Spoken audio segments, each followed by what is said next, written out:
Hey Switchheads, welcome back. My name's Kanan and this is my review for Sir Lovelot, a side-on platformer puzzler, kind of dating sim. Feel free to hit the link below that will take you to our community Discord where we do many different streams over the week, all with the community. So let's see if the wooing king Sir Lovelot can make it onto the Wall of Fame, or whether he ain't got what it takes and ends up on the Wall of Shame, or maybe somewhere in the middle. Gameplay.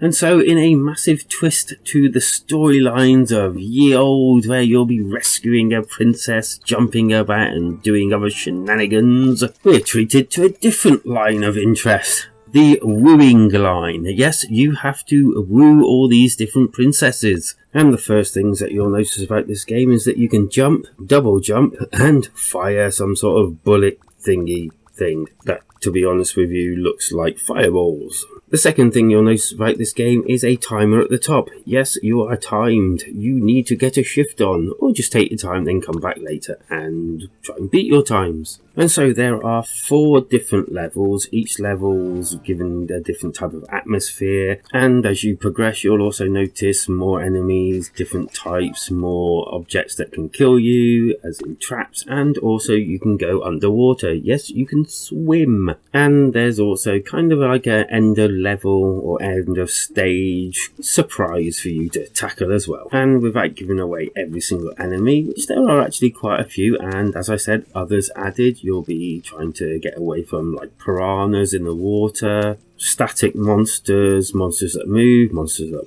jump out at you, and also things like scenery that spits out fire, spike, and all sorts of different things. And then there's switches that you have to find so that you can open up gates so that you can progress through the actual levels themselves. This being one of many different mechanics added to the actual gameplay that kind of like gives it a bit more something, you know, fleshes it out a little bit more. And add to that all different surprises, as in places where you can take shortcuts if you can find them. Also you've got collectibles like coins, ducks. Some are hidden away in secret passages if you run and touch walls and, you know, variously search for them. You can find them. Some are big, some are small, and they all lead you to something that is either a shortcut or to an actual object that you can collect. And then there's the aforementioned princesses that you're meant to be wooing. But how do you woo them? Well, you collect flowers and later on other objects like rings and the like. And you basically collect these before you can go to her. She will let her hair down and you give it to her and you have a nice loving night. Bocka bocka chow chow, if you know what I mean. And then the next morning you're kicked out and you have to move on to the next princess. At the end of it all, everything's tallied up and you're given a score. You also have a life count of how many lives it took you to manage to get through it. There's a set amount, and then there's obviously your amount that you miserably had to use because you're so sucky at the game. Or at least I got better anyway. I quite like this graphical style. It's kind of very not retro but old school with a nice little fleck to it. The actual main character kind of reminds me of a character out of Worms, the way he jumps around and all that lot. It's very reminiscent. So much so I kind of half expect him to come out with a one-liner here and there whilst playing the actual game. It all looks very bright, cartoony-ish and cheerful, and there's nothing offensive about it. I quite like them, and yeah. As for the sound,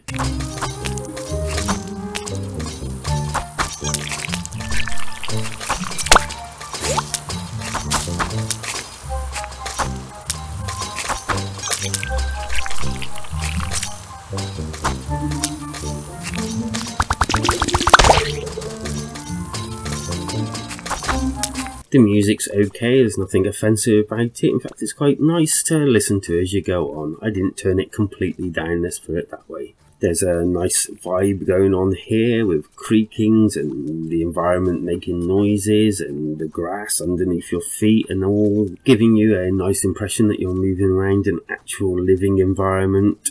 And those splats when you or something dies are quite comical and really nice. It did make me laugh several times. The graphics and sound are good enough to enjoy, and the actual puzzling is spot on to what you'd think it would be, and it feels different to other games of the same ilk. The bad.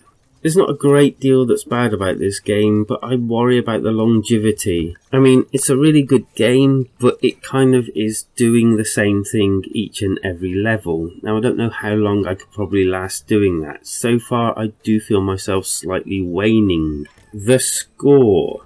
Waning, yes, but that doesn't mean that it's not a good game, which it obviously is. And I think I'm going to score this a 3 out of 5. And a pretty high 3 out of 5 at that. It is a good game to my mind. I am enjoying it, but I just feel like it needs to do more. Yes, it's got different creatures, different slight mechanics, but I do feel like I'm doing the same thing over and over again, just in different ways and, with a few different extra gimmicks in it. But then for just under £10, it's actually not bad value. So yeah, I'd recommend getting it. Even more so if you're into this type of genre.